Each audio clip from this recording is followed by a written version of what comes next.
Estamos ao vivo pelo link Hourview, reiniciando o Café com Teologia.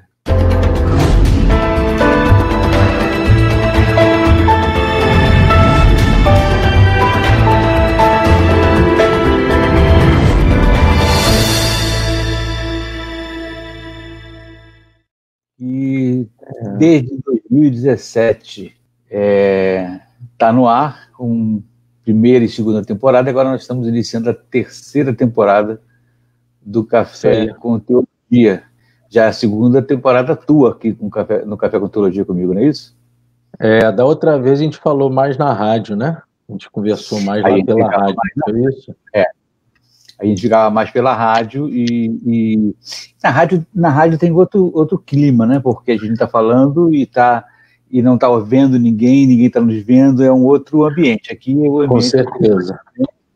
Mas também é muito legal e é muito bacana, e por isso eu queria voltar o mais rápido possível a trabalhar com o Café com Teologia. Até porque, Armandão, os tempos estão pedindo isso, né? Os momentos que nós estamos passando, a vida que a gente está levando está demandando um bate-papo, uma conversa teológica menos acalorada, menos partidária, menos polarizada e de braço dado com política, porque transformar posições políticas em posições teológicas, defendendo ideias, é um troço meio que estapafúrdio e que gera uma situação bastante inusitada. Nós temos hoje pessoas que estão tanto de direita quanto de esquerda defendendo teologicamente suas posições, o que é uma coisa completamente sem sentido, na minha opinião.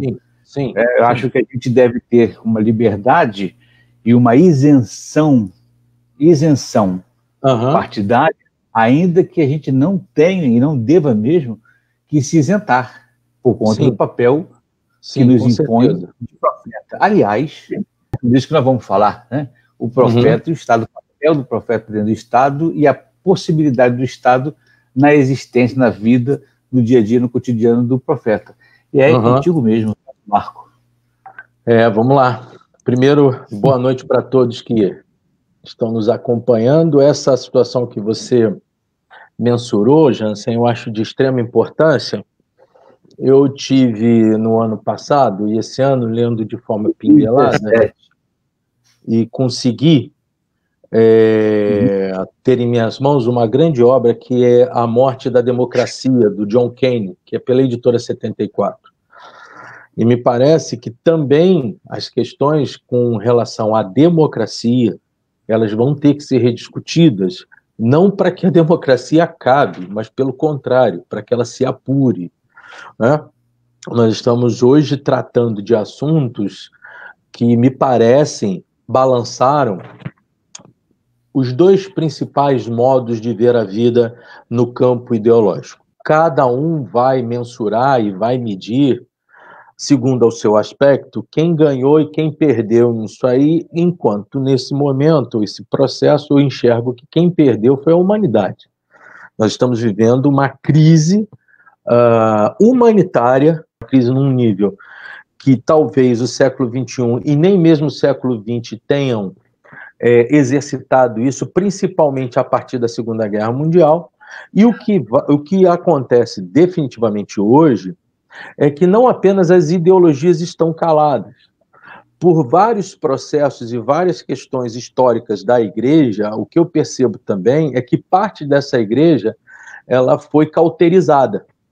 Não se trata aqui agora de discutir se o Estado foi mais importante que a iniciativa privada, ou se a iniciativa privada foi mais importante que o Estado. Em tese, o Estado teve que socorrer as instituições sociais, as relações interpessoais, o próprio conceito da economia, a tentativa de proteção econômica e social. Isso é fato, ninguém pode negar isso. Mas, por outro lado, boa parte dos estados se demonstraram de igual forma ineficazes. em se tratando de Brasil mais ainda, porque o coronavírus ele só veio a ser uma cereja num bolo de uma construção republicana brasileira fragilizada, e eu diria também numa construção histórica de Brasil nos últimos 500 anos, que são os 500 anos da nossa existência, de igual forma fragilizada. E fragilizada por quê? Porque a média de relação pública, a média de relação dentro do conceito, dentro da caixinha de reflexão brasileira, ela é permeada pelo toma lá e dá cá, e ela é permeada pela corrupção. Sendo assim, nós estamos enfrentando o coronavírus de uma forma menos, digamos assim, vantajosa que outros países, porque, ainda que a gente saiba que a corrupção ela solapa outras sociedades no mundo, outros estados nesse mundo aí, nesse mundão que nós estamos vendo, nós compreendemos que o Estado brasileiro, a qualquer nível de braço, seja ele o braço esquerdo ou direito, seja ele um braço conservador ou progressista, ele se demonstra em via de regra, um Estado corrupto. O Estado brasileiro é um Estado corrupto. E é um Estado que também se relaciona com um povo oportunista.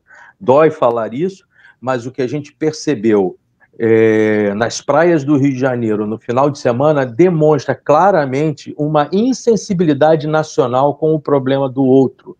E isso é um fruto não apenas de 10, 20, 30 anos. Isso é um fruto de uma construção de sociedade, que é a sociedade brasileira. Nesse sentido, está todo mundo no mesmo barco e estão todos errados. Porque se havia a necessidade de sair de casas por uma questão econômica, e isso pode ser avaliado, isso pode ser debatido, se cada qual segundo uma ordem respeitosa de debate, nós também percebemos claramente que no sábado ninguém saiu para trabalhar. Ninguém não, mas as pessoas saíram para a praia. No momento onde nós estamos ainda sob um gráfico ascendente com relação ao coronavírus. Me parece que isso é um desrespeito às famílias que perderam seus entes queridos, é um desrespeito a toda a condição dos médicos e dos profissionais de saúde, é um desrespeito a todos aqueles profissionais que estão diariamente trabalhando aí fora, é um desrespeito à vida e demonstra o tipo de valor que se tornou o povo brasileiro, né? Então, Darcy, o nosso nobre Darcy estaria desesperado ao enxergar o povo brasileiro que ele tanto escreveu na sua obra épica. Ele estaria agora desesperado em perceber o tipo de povo brasileiro que nós estamos nos construindo como sociedade. Pois é, e nessa luta, nesse caminho, nessa batalha que a gente vem enfrentando, à medida que nós tomamos um lado, e aí é uma posição minha que é via de mão dupla, você pode se posicionar também, mas nessa batalha, nesse caminho que a gente vem trilhando, decidir e definir um lado e ideologicamente atribuir condições teológicas a ele como defesa, na verdade, tira da gente a capacidade de forma imparcial, equilibrada, neutra, poder agir e profeticamente denunciar o que for de errado, seja de um lado, seja de outro. Claro. Quando eu tomo partido para um lado, eu perco a capacidade de dizer você está errado, por mais que eu tenha apoiado, ou você está certo mesmo que eu não tenha apoiado. Sim, Quando eu fico comprometido com o meu discurso, com a minha profecia, com a minha fala, eu tô impedido de agir de forma profética. Eu vejo dessa forma, e a gente daqui a pouco vai entrar no contexto da igreja, sobre dois aspectos. O primeiro é a circunstância do qual o brasileiro foi treinado politicamente. Nós fomos treinados politicamente. O primeiro passo me parece que sempre, isso é um dos argumentos do John Kane em relação às questões da democracia. A primeira é dele entender que a democracia não se inicia na Grécia Antiga, até porque se você parar para ver a Grécia clássica, você tem a construção dos aristos, dos sábios, né? São os sábios que determinam a ordem da polis. A mulher não votava, por exemplo, o escravo não votava. Então você não tem ali o conceito de democracia. Eles não eram dados da democracia. Como o poder do povo, e ele levanta esse assunto. Você vê na própria Bíblia um dos primeiros elementos superficiais da visão democrática, ou do processo democrático, que se dá naquela eleição de Saul. Ou seja, o povo já começou fazendo besteira, mas ali fica claro que o povo escolheu Saul por um contexto efetivamente estético. E é isso que a gente precisa aprender no campo da política brasileira e no campo democrático brasileiro. Nós escolhemos os nossos, ou pelo menos é assim que se tem demonstrado, nós escolhemos os nossos candidatos sob ponto de vista estético e ideológico. O que eu quero dizer com isso? O Collor de Mello, eu percebi, eu ainda era jovem, ali estava bem mais à esquerda, e eu via a defesa de muitas mulheres, hoje, da idade das minhas tias, defendendo o voto no Collor, porque ele era muito bonito e ia representar bem o Brasil lá fora pela sua beleza. Isso não é brincadeira, eu estou falando isso de uma forma muito séria. Sobre outra questão do populismo, você tem uma outra vertente de ideia, da gente ter o exercício de culpar o eleitor pelo erro os eleitores pelo erro do eleito. E isso demonstra um total vazio de respeito ao processo democrático.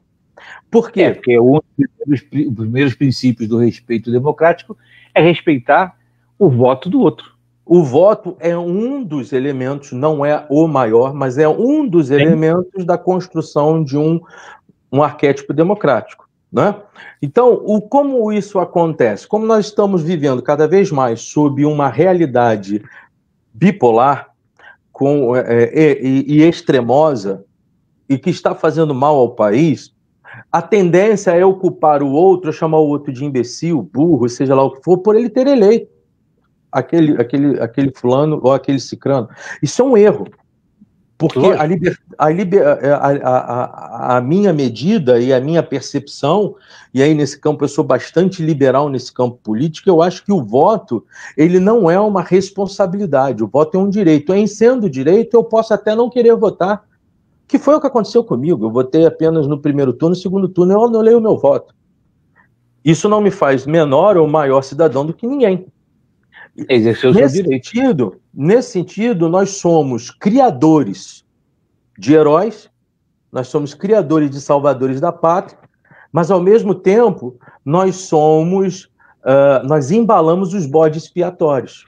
O fato é que as falências e as construções da falência republicana e também, por que não dizer, daquilo que nós tivemos com colônia e na própria construção de império no Brasil, elas se dão a partir de uma construção e de um exercício que se dá nesses 500 anos, que é justamente a desconstrução da ideia de nação com a construção de uma ideia empobrecida de povo e de um país, ainda que muitos neguem, de um país altamente injusto. O Brasil é um país altamente injusto.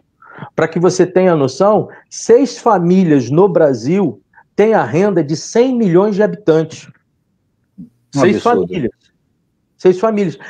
Não se trata aqui de ricos e pobres. Se trata aqui de poderosos e se trata aqui de desesperados. E isso não é uma linguagem que eu vou devotar à esquerda. Isso é uma linguagem que eu vou trazer para dentro do celeiro evangélico, o evangelho que eu digo dos evangelhos. E se nós temos esses poderosos, a gente precisa discutir, infelizmente, o que se tornou a igreja evangélica brasileira, e eu acho um eufemismo chamar a igreja evangélica de igreja evangélica em singular, porque nós somos, na verdade, um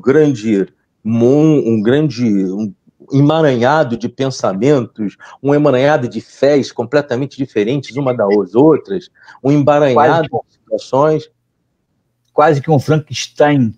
Eu diria que sim, com a diferença de que quem lê o livro da Mary Shelley percebe que o monstro do Frankenstein, ele é superior ao seu criador, que é o médico, né?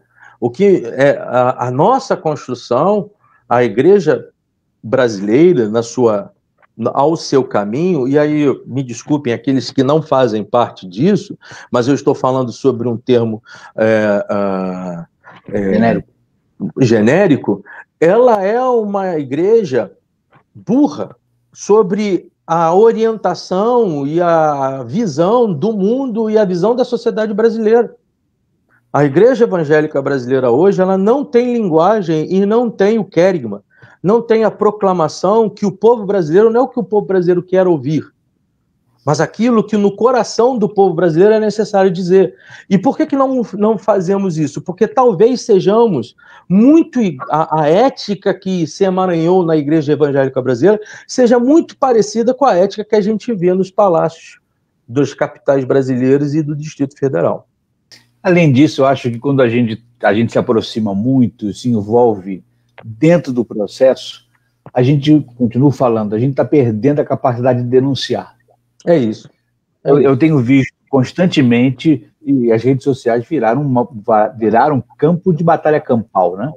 As pessoas dão caneladas, tapas e pontapés, inclusive eu fiz um texto essa semana sobre isso, não sei se você viu, que é tapas, caneladas e pontapés, e isso está acontecendo nas redes sociais o tempo todo. É verdade. E você vê claramente que um defende com arroubos cristológicos, perdão, o outro também da mesma forma, um faz uma pauta moralista, o outro faz uma pauta de cuidados com o mais menos favorecido, e fica essa guerra, quando na verdade a gente não consegue parar para apontar o seguinte: eu denuncio isso, denuncio aquilo, desse lado e do outro, e eu preciso ter essa liberdade, eu não posso ficar preso a uma ideologia, eu não posso me prender a uma ideia fixa de quem vai levantar uma bandeira. É preciso ter coragem para ficar no meio? Mas esse é o meu precisa ser um posicionamento aceito e entendido e respeitado, porque não é que seja isento, é apenas a neutralidade necessária para continuar podendo se posicionar quando for necessário, independente de quem vai agradar ou deixar de agradar. Sim. Eu não acho, sinceramente, eu não acho que o evangélico ou qualquer cidadão não possa ter uma condição ideológica. Não vejo esse o problema. Mas quando a gente olha para a igreja, me parece muito claro de que parece que tanto o liberalismo quanto o socialismo, eles descobriram a pólvora, e como se o Evangelho de Cristo fosse apenas um sopro na história da humanidade. A minha condição hermenêutica realmente e não é por modismo, sempre foi, eu converso isso lá com o pastor Del, com o pastor Michel, já conversei com você isso pessoalmente, já debati isso na rádio. A minha condição hermenêutica de credo passa pela pessoa do Cristo, e é do Cristo do reino de Deus, é o Cristo do renovo, é o do Cristo da cruz. E eu sempre falo com os meus colegas sobre esta tensão. Você sabe que eu tenho valores com relação à questão política, que eu tenho uma simpatia ao modelo monárquico, você sabe disso. Mas nem por isso eu acho que a monarquia vai apagar os contextos que o Evangelho guarda nas suas mãos. Eu não posso entender que Karl Marx tenha descoberto algo que Cristo não abriu antes, não mostrou antes, não viveu e morreu por isso antes. Eu não posso entender que Milton Friedman, ou Adam Smith, ou o neoliberalismo, ou os Estados Unidos tenham, de certa forma, compreendido melhor a vida do que o Cristo, que andou por aqui durante 3 anos, mais do que isso, mas que durante 3 anos andou aqui e fez uma revolução sem armas. E que eu tenho absoluta certeza que ele veio projetar uma nova forma de relacionamento que, de certa forma, vai autenticar o que há de bom nas propensas ideologias, mas vai condenar o que é ruim em relação a isso. Mas, com relação ao que você falou no aspecto profético, eu queria estar primeiro mostrando para alguns, se você me permitir, 2 livros que eu acho que fazem parte obrigatória para todo mundo que quer conhecer a igreja brasileira. Eu vou citar 2 livros e depois também você tem Paul Freston, que é uma pessoa que vale procurar as obras dele com relação à sociologia da religião e com a sociologia política, mas eu tenho 2 livros, um de uma pessoa que eu estimo bastante, que é do reverendo Luiz Longini Neto, que é esse aqui, O Novo Rosto da Missão, que ele escreveu em 2002 esse livro, e ele demonstra a história do contexto do ecumenismo, mas também do contexto evangelical. Ele vai citar as reuniões, os concílios de Medellín, de Puebla, do Panamá, a CLAI, que é a Conferência Latino-Americana de Igreja, o grupo, né, que vai ser formado mais à frente, que vale para você ler, pelo menos para uma compreensão histórica do que aconteceu na América Latina. Não é para você se tornar vermelho ou você se tornar verde e amarelo. É para que você tenha um conhecimento básico do que hoje atinge a igreja também. Um outro livro que eu tenho com muito carinho, e é da década de 80, 90, mas que também é importante, e eu vou dizer por quê, é Cristianismo e Política, do Robson Cavalcante. Esse livro é um livro muito interessante para as pessoas lerem, e eu vou dizer por quê. Que talvez seja o início, ou pelo menos o apogeu, não digo o apogeu, mas o início da derrocada da igreja brasileira, que se dá na década de 80 e 90, na época que eu atuava na Vinde. Eu era um funcionário do 3º escalão da Vinde. E o reverendo Caio Fábio, ele tinha uma visão futura dos aspectos voltados à igreja, de que se a igreja tomasse um caminho que ela poderia acabar por enveredar, ela destruiria o contexto da proclamação evangélica dentro das igrejas protestantes. E isso aconteceu. A igreja, a AEVB, de certa forma, a gente perdeu essa quebra de braço para as igrejas fast food, que nós sabemos quais são, né? Nós perdemos essa batalha, que para nós foi muito ruim, porque aquilo que se preservava na ideia de conhecimento, na ideia de comunidade, numa santidade sem ser santarrona, sem um moralismo, que também é um dos cânceres da igreja evangélica brasileira.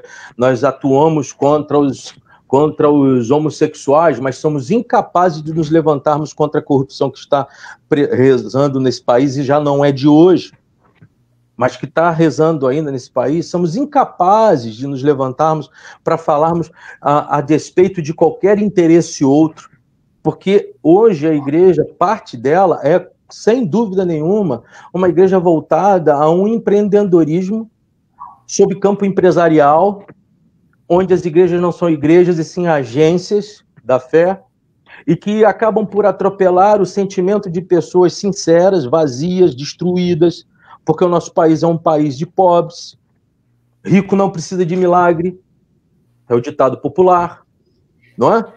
E isso, para nós, ele é problemático. E além do que, nessa esteira, né, a esteira desse caminho que você está falando aí, estamos presos num dualismo em que nós dividimos a vida em certo e errado. Exatamente.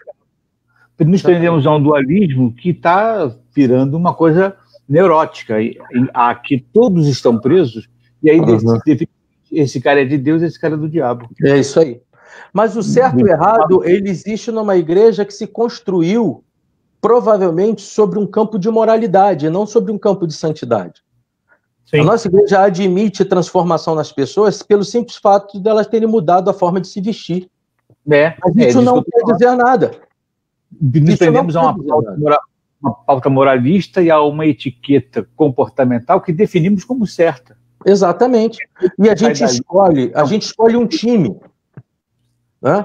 Eu queria só ler para você, para quem está aí com a gente, O Feuerbach, logo na sua introdução, Ludwig Feuerbach, A Essência do Cristianismo, ele faz um relato da pesquisa dele que eu acho interessantíssima para os dias de hoje. Ele diz o seguinte, de si mesmo: o fato do autor buscar as suas testemunhas num arquivo dos séculos há muito passados tem seus bons motivos. Também o cristianismo teve os seus períodos clássicos. E somente o verdadeiro, o grandioso, o clássico é digno de ser pensado. O não clássico pertence ao fórum da comédia e da sátira. Assim, para se poder fixar no cristianismo como um objeto digno de ser pensado, teve o autor que se abstrair do cristianismo covarde, despersonalizado, confortável, beletrista, coquete, epicurista do mundo moderno. Meu Deus. Ecoar aos tempos em que a noiva de Cristo ainda era virgem. Eu estou falando de um cara ateu, mas que está com uma visão acerca da igreja dele na primeira metade do século XVIII. É isso que eu queria que você continuasse, o tempo dele. Olha que alerta potencialmente interessante para os nossos dias. Né? A noiva de Cristo era virgem, casta, imaculada, celestial, as rosas e as murtas de Vênus pagã, para não cair sem sentidos diante da visão do Deus sofredor. Essa Vênus pagã quer dizer o romanismo que entra. Eu não estou falando do romanismo de catolicismo, eu estou falando de Estado romano, ok? Então, o romanismo entrar na igreja diante de um Deus sofredor, quando ela ainda era pobre em riquezas terrenas, mas riquíssima e ditosíssima no gozo dos mistérios de um amor sobrenatural. Quem está falando isso é Ludwig Feuerbach. Não é nenhum teólogo evangelical, não é nenhum teólogo reformado, não é nenhum teólogo ortodoxo, não é nenhum teólogo do período do catolicismo, não é Santo Agostinho que está falando, é um homem que vai trabalhar sobre o contexto sociológico a partir de uma análise forte, tanto com a religião, como principalmente contra o cristianismo. Contra não, mas com o cristianismo. E aí, nesse sentido, o Jansen, eu acho que o que existe na igreja brasileira, como existe em todos os lugares, a questão da igreja invisível e da igreja visível, mas principalmente o frisson, a luta entre o profeta e o sacerdote. Existe na igreja hoje brasileira 2 tipos de construções das quais nós precisamos e temos que definitivamente escolher. Seja você um calvinista ou um arminiano dentro desse embololô todo, escolher. Que tipo de pessoa você quer ser ante a comunidade e ante as pessoas que estão aí fora. Se você quer ser um profeta ou se você quer ser um sacerdote. E como é que eu posso descrever profeta e sacerdote em todo esse processo, diria eu? Como é que eu posso fazer isso? Então, eu separei para vocês uma passagem interessante em Amós. E eu vou, a partir dessa passagem, descrever o que é profeta e o que é sacerdote. Pelo menos nesse aspecto aqui, no livro do profeta Amós. Ele diz o seguinte: conflito com Amazias, Amós é profeta, Amazias é sacerdote. Conflito com Amazias, Amós é expulso de Betel. Betel é a cidade mais importante de Israel. Né? Então Amazias, depois, quando houve a ruptura. Então Amazias, sacerdote de Betel, mandou dizer a Jeroboão, rei de Israel: Amós conspira contra ti. Amazias é o sacerdote e fala para o homem de poder. Então Amazias, sacerdote de Betel, mandou dizer a Jeroboão, rei de Israel: Amós conspira contra ti no seio da casa de Israel. A terra não pode mais suportar todas as suas palavras. Porque assim disse Amós: Jeroboão morrerá pela espada e Israel será portado para longe da sua terra. Amazias, pois, então disse a Amós: vidente, vai, foge para a terra de Judá, come lá o teu pão e profetiza por lá. Vai profetizar no reino do sul e deixa o reino do norte em paz. Mas em Betel não podes mais profetizar, porque é santuário do rei com letra minúscula.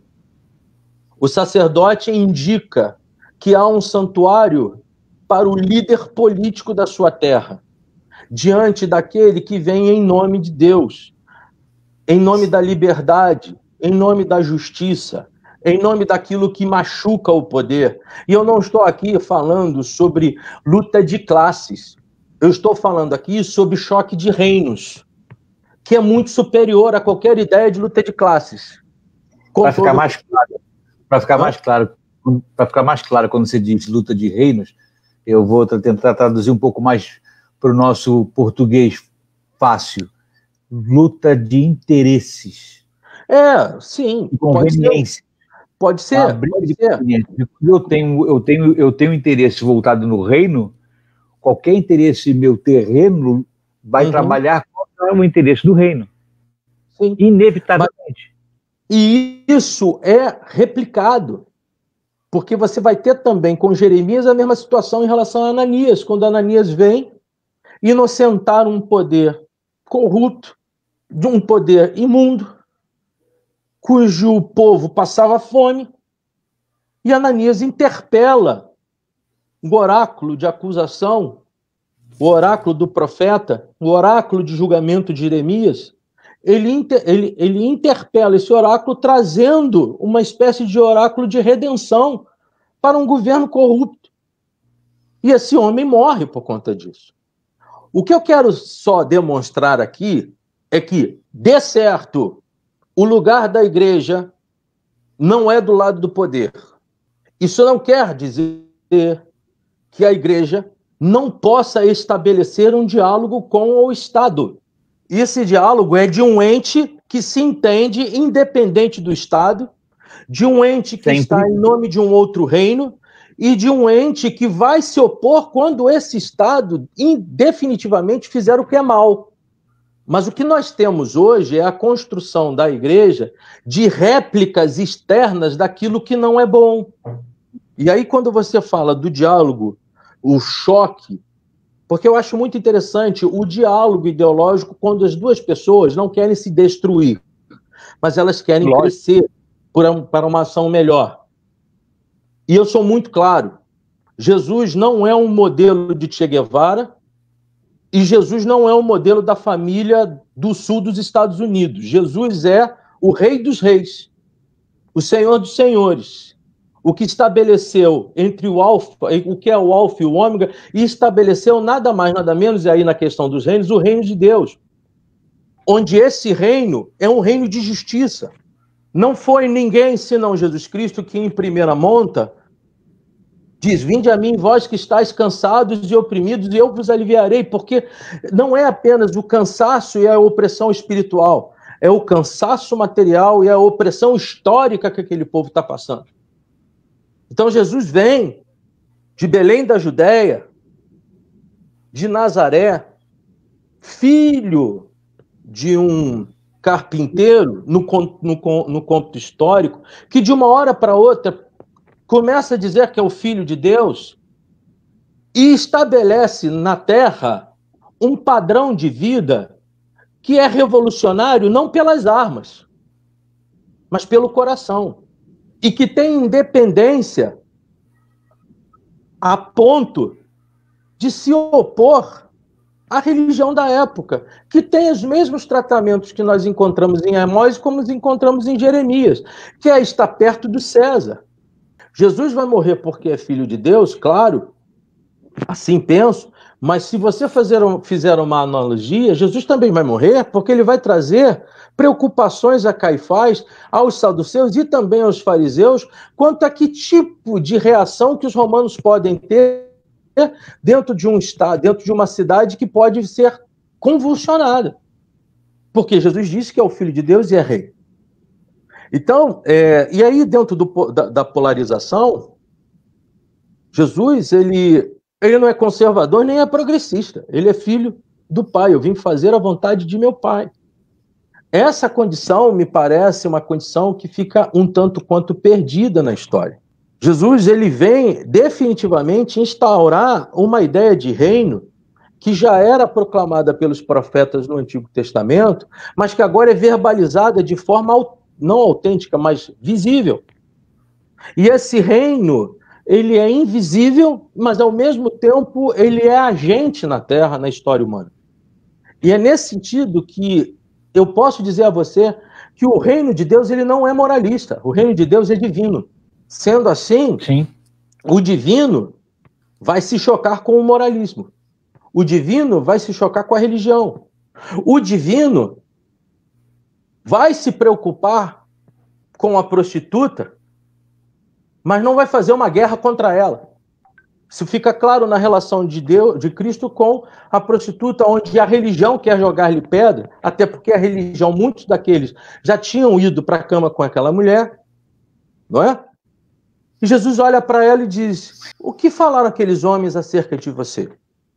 Ele abre, de certa forma, uma chance àquela mulher para ela pensar a sua história. E quando ele diz, vai e não peques mais, cresça. Saia do estágio de entrega que você vive e cresça, evolua. É a oportunidade que você tem diante de uma culpa que a religião lhe joga, mas que também participa com você sobre isso. E nesse sentido, a igreja evangélica brasileira é tão algoz do seu povo evangélico como os políticos brasileiros são algozes do povo brasileiro. Porque nós somos vendados Sim. e somos obrigados a viver com a culpa ao invés de viver com a graça que liberta. E eu estou falando isso porque eu tenho os meus erros.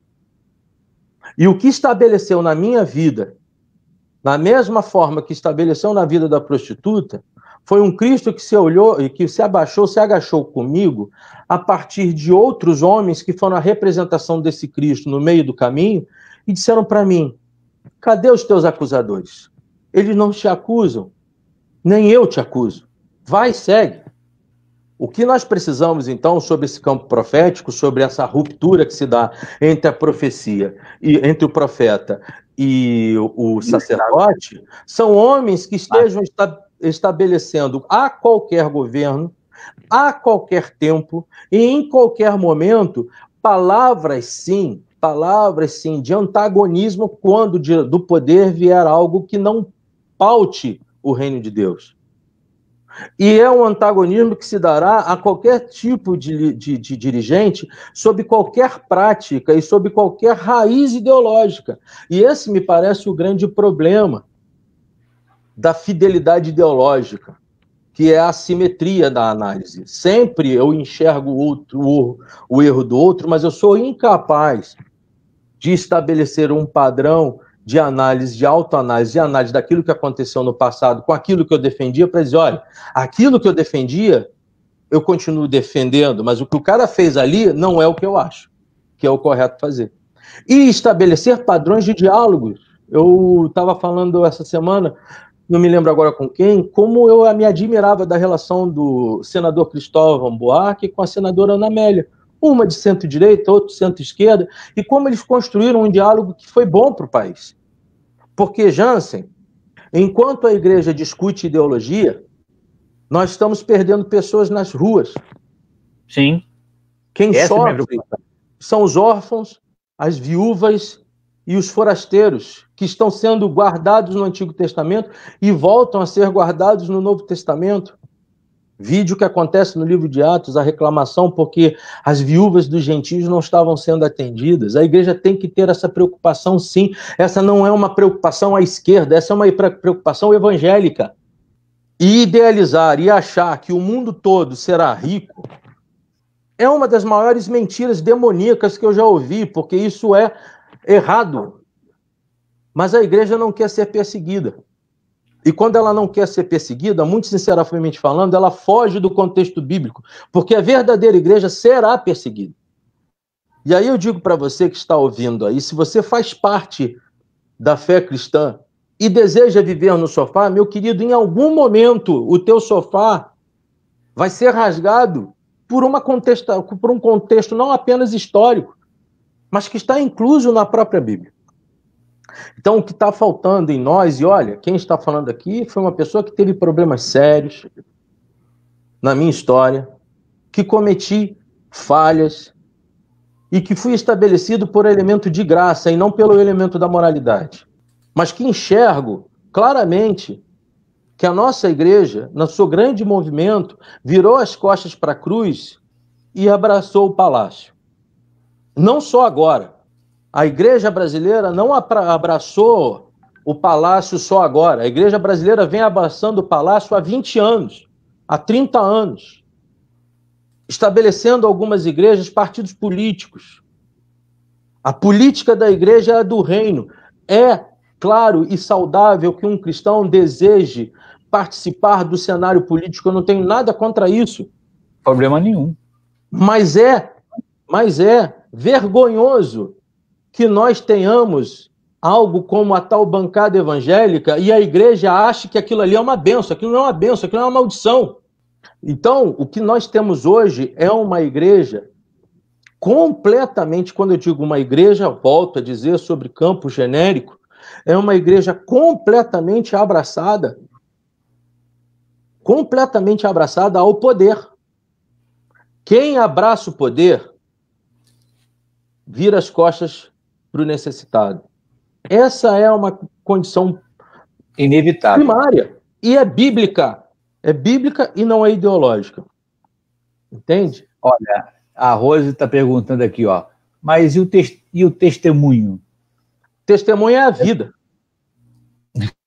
O testemunho é a vida. O testemunho, ele não vai responder ordem moral, ele vai responder a revolução espiritual que você teve. E santidade não é moralismo. Eu me lembro, uma das grandes degenerações da igreja brasileira foi a década de 90, com 2 símbolos norte-americanos que eram assistidos todos os dias na TV brasileira pela manhã e depois as pessoas iam para a igreja, que era o Jim Swaggart, e tinha mais um que agora esqueci o nome, mas o Jim Swaggart principalmente. Ele era idolatrado. Quando esse homem caiu, eu notei o desespero no rosto das pessoas que ouviam o Jim Swaggart, como se ele fosse um super-homem. Eu tive pena da figura do Jim Swaggart. E vi como a igreja ela se tornou um espólio de fé, e não uma fé verdadeira, construída com a vontade do Cristo. Né? Então, nesse sentido, e é muito claro deixar isso para todos nós, o nosso testemunho como igreja hoje, no cenário nacional, é o pior possível. É o pior possível. E para ficar claro, Armando, para ajudar a responder a Rose, de que a busca de santidade não é a proclamação de moralismo. Isso. A mensagem do Evangelho não é uma mensagem moralista. É uma mensagem santa. Sim. Completamente dissociada de moralismo. Sim. O moralismo era defendido pelos fariseus. Sim, exatamente. Né? Há uma outra questão que é muito utilizada pelos irmãos evangélicos e se encontra em Romanos 13, versículo 1 em diante, que é aquela que todos devem se sujeitar às autoridades governamentais, pois não há autoridade que não venha de Deus, as autoridades que existem foram por ele estabelecidas. Portanto, aquele que se rebela contra a autoridade está se colocando contra o Deus que a instituiu, e aqueles que assim fizerem, trazem condenação sobre si mesmos, pois os governantes não devem ser temidos, a não ser pelos que praticam o mal. E diz o seguinte: quando você se levanta contra uma liderança, você está agindo contra Deus. E a passagem ela é muito clara. A passagem é muito clara. Paulo deixa claro, né? Pois os governantes não devem ser temidos. Essa é a primeira qualidade de um governante, é não ser temido. Um homem não é temido dentro do seu comportamento e, ao mesmo tempo, porque é suscitado aqui que ele vem da mão de Deus. Eles só temem este homem se forem maus. Agora, a grande questão é aí, quando o líder é mau, como é que eu faço? Porque o arquétipo paulino ali da liderança é uma liderança justa. que estabelece padrões justos e está lá em nome de Deus, seja ela de que origem for. Mas a grande questão é, e quando não é? Como eu reajo? Segundo Provérbios, quando o líder é mau, o povo sofre. Não é? Então, eu devo reagir pautado na Bíblia. Eu devo reagir pautado no Evangelho. Se o Evangelho diz que o reino de Deus é de amor e justiça, eu vou reagir pautado nesse binômio.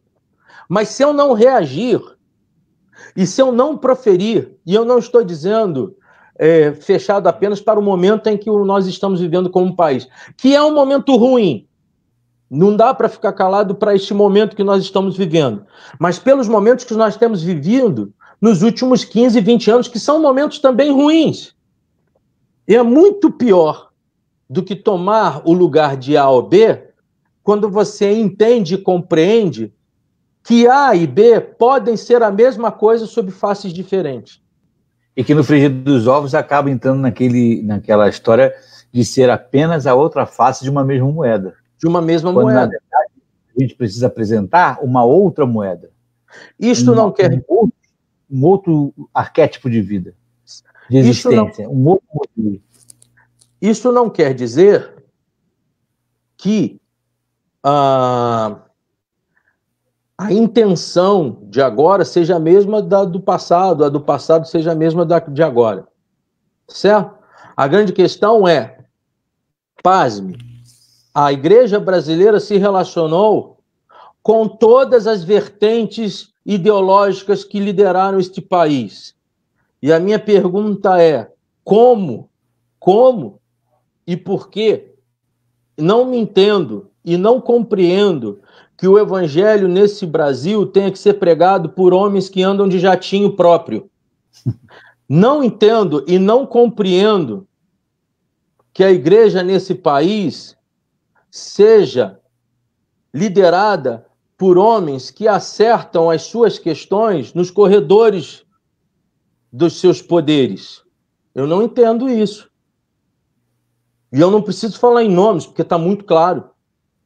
E o problema que ocorreu nesse processo todo, vintenário, diria assim, de 80 para cá, ele é como um câncer, porque ele também entrou, e isso deixar muito claro, eu queria dizer para você, jovem teólogo, os meninos teólogos, eu vou chegar lá. Essa identidade corruptora, ela chega de formas diferentes. E quanto talvez mais preparada intelectualmente a igreja, ela chega de uma forma mais requintada. Não requentada, mas requintada. Mas é um absurdo que uma igreja abra os seus espaços. É um absurdo que uma igreja abra os seus espaços para a inscrição de pessoas para o partido de um presidente. Isso é um absurdo. Isso é demoníaco. E isso tem que ser falado. Forte, hein? Isso é um absurdo. É requintado. Mas o demônio é requintado. O demônio é muito educado quando quer. Ele sabe falar todas as línguas. Ele conhece os meandros dos palácios. Ele sabe como se faz uma festa na babesca. O C.S. Lewis, naquele livro Carta do Diabo ao Seu Aprendiz, ele deixa isso muito claro. Né? O demônio, ele é eclético. Não é? Ele não aparece ficcionalmente como é que se diz? Nas encruzilhadas esse aí. Ele não aparece ficcionalmente nas encruzilhadas das ruas brasileiras, não. Ele aparece nos grandes salões de poder. Sim. E aí, o que aconteceu? E olha, quando eu falo isso, eu estou me incluindo sob tom de honestidade, para não me parecer aqui arrogantemente santo, porque a ideia de santidade também é uma ideia para ser revista. Sim. A ideia de santidade não é uma ideia que possa ser percebida pela roupagem. E aí vai na pergunta que a moça nos fez. É pelo conceito de vida e de aprendizado diário. Eu digo que santificado é um santificando. É uma mudança de caráter é a perda da arrogância, é a perda, é a vontade de poder que passa a ser dissipada dentro da gente. As pessoas às vezes dizem que a igreja se tornou, e efetivamente se tornou, por ser uma cópia do que o mundo é, consumista. Eu diria mais. Nós nos tornamos sobre um aspecto pior. É a volúpia. E uma relação eclesiástica que passa pela individualidade, sem olhar a comunidade e sem olhar o outro. Deixa eu te fazer uma pergunta, se cabe, já estamos nos encaminhando para o final do nosso papo. Segundo o que você observa e pelo que você disse até agora aqui, você considera que a igreja tem, estou me referindo à igreja de forma genérica, né? Temos sempre que ressaltar isso. Você entende que a igreja de hoje tem sede de poder? Não, a igreja é o poder. Ela não tem sede, não. O Lula passou, a Dilma passou, o Bolsonaro vai passar e os que estão aí continuam. A igreja é o poder. E isso é uma coisa que a gente precisa compreender. A igreja terrena é o poder. Talvez não seja o bom poder. Por acaso o Apocalipse chama essa igreja de prostituta? Só por acaso. É desse tipo de poder que eu estou falando. Você acha que é esse poder que ela quer construir e se manter construído em cima dele? É esse. Por quê? Sabe por quê? Porque a Bíblia diz que será assim. É verdade. E eu não posso fugir do que a Bíblia fala.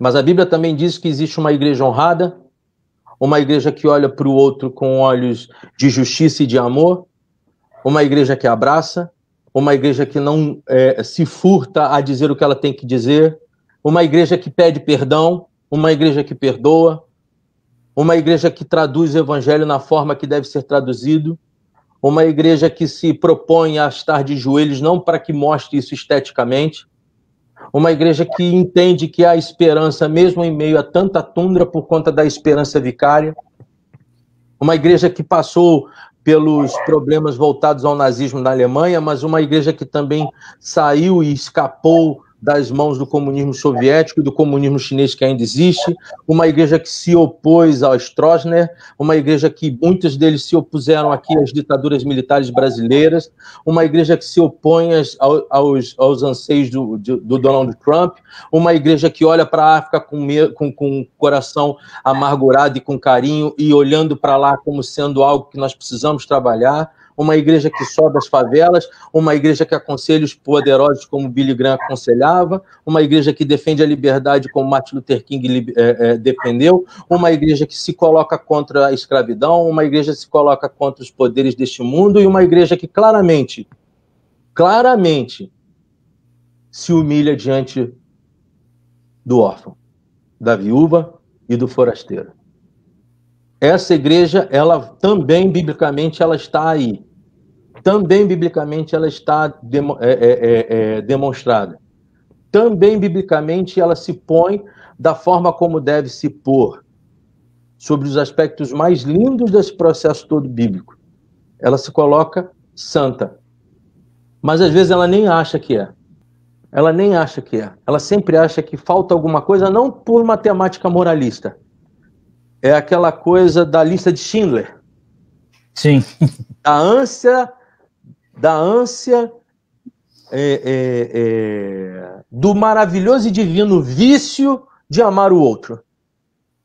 Eu oro e eu peço a Deus que nós sejamos viciados em amar o próximo, viciados em amar a Deus acima de todas as coisas e ao próximo como a si mesmo, de uma forma clara que eu estou falando aqui, de uma forma metafórica, mas que nós tenhamos e entendamos que sem isso não tem validade da vida. Por isso a minha hermenêutica passa na pessoa de Jesus Cristo. Porque se eu retiro Jesus Cristo da Bíblia, eu acabo com ela. Não tem a menor dúvida. Não tem a menor dúvida. Muito bem. Armandão, você sempre maravilhoso te ouvir e agradabilíssimo bater papo com você. embora eu tenha permitido que você falasse à vontade, porque você vinha ligado no 220, eu prefiro não atrapalhar. Que fique claro que a gente não tem nenhum tipo de condenação a quem queira participar da política. Estamos falando daqueles que pela política se pautam a ponto de deixarem os seus posicionamentos de reino em segundo plano. Só isso. Sim. Né? Conheci ótimo... defender um posicionamento mais à direita? Pode, claro. Sim, claro. Você pode defender um posicionamento mais à esquerda? Pode, deve. Fiquem à vontade, tanto para a direita quanto para a esquerda. Desde que isso não tome uma posição, um lugar que seja muito mais apaixonado do que a posição de reino.